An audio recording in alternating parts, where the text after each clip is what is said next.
বাধা হয়ে দাঁড়িয়ে আছে বা সংখ্যালঘুদের অধিকারগুলো নিশ্চিত করার পথে যে বাধা হয়ে দাঁড়িয়ে আছে সেগুলো আমরা ডিসম্যান্টেল কিভাবে করব সেই ধরনের ধারণাও কিন্তু আমাদের ইশতেহারে প্রয়োজন। ইশতেহারটা কিভাবে তৈরি করা উচিত?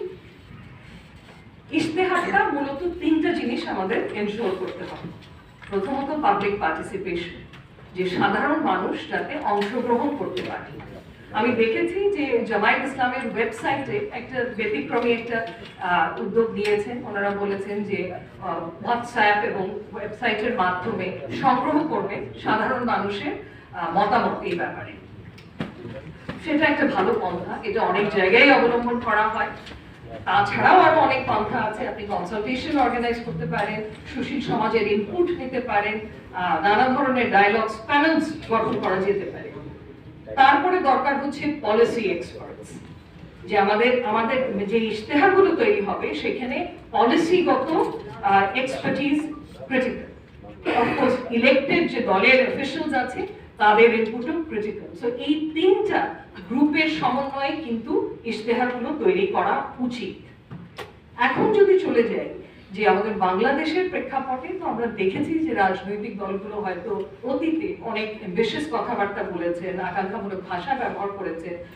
Awami League being a case in point, যে ওনাদের ম্যানিফেস্টোগুলো যদি দেখেন ওখানে সুশাসনের কথা বলা আছে, ওখানেও দুর্নীতি দমন করার কথা বলা আছে, কিন্তু দেখেছি যে ক্ষমতায় আসার পরে কিছুই করেনি।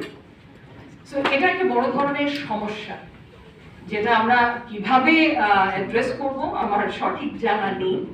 কিন্তু এখন যে দলগুলো আছে যারা নির্বাচন লড়তে যাচ্ছে তাদের ম্যানিফেস্টো তো এখনো বের হয়নি আমার জানা মতে, কিন্তু তা নিয়ে অনেক লেখালেখি হয়েছে, আমাদের কিছু স্পষ্ট ধারণা আছে। ধরেন বিএনপির ম্যানিফেস্টোতে যে ওনারা 8টা এরিয়াকে প্রায়োরিটি দেবে, ওনাদের 31 দফা রিফর্ম এজেন্ডা তো আছেই, তার সাথে সে নিয়ে কিন্তু অনেক আলাপ আলোচনা হয়েছে, পত্রপত্রিকায় লেখালেখি হয়েছে। সো আমাদের একটা ধারণা আছে যে ওনারা family card for example introduce করতে যাচ্ছেন, ফার্মার্স কার্ড ইন্ট্রোডিউস করতে যাচ্ছেন, প্রাইমারি হেলথ কেয়ারে ওনারা কি কি করবেন, এডুকেশনে কি কি করবেন।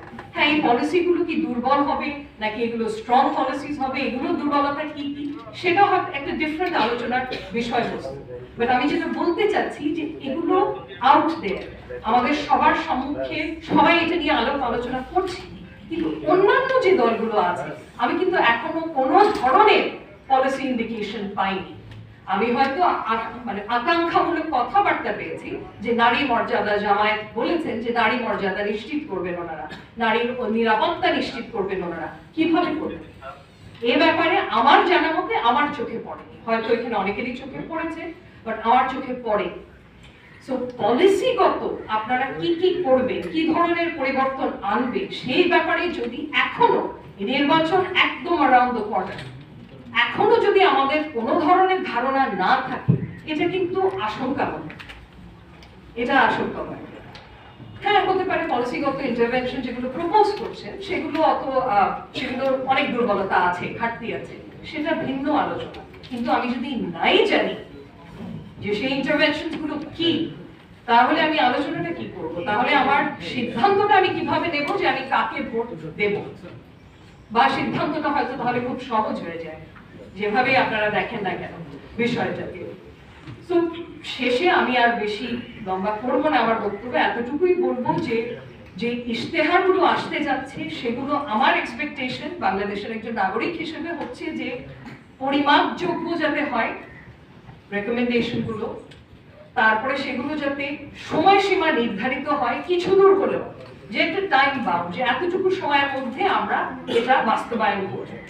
এবং সবচেয়ে গুরুত্বপূর্ণ যেটা বাস্তবায়নযোগ্য যাতে অঙ্গীকারগুলো হয়। তো এই তিনটা জিনিস আমি আশা করছি ইশতেহারগুলোতে থাকবে, অন্তর্ভুক্ত করা হবে।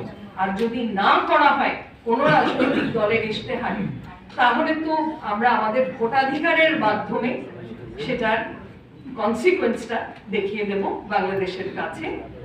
তো সেই আশা নিয়েই আমি আমার বক্তব্য শেষ করছি। ধন্যবাদ।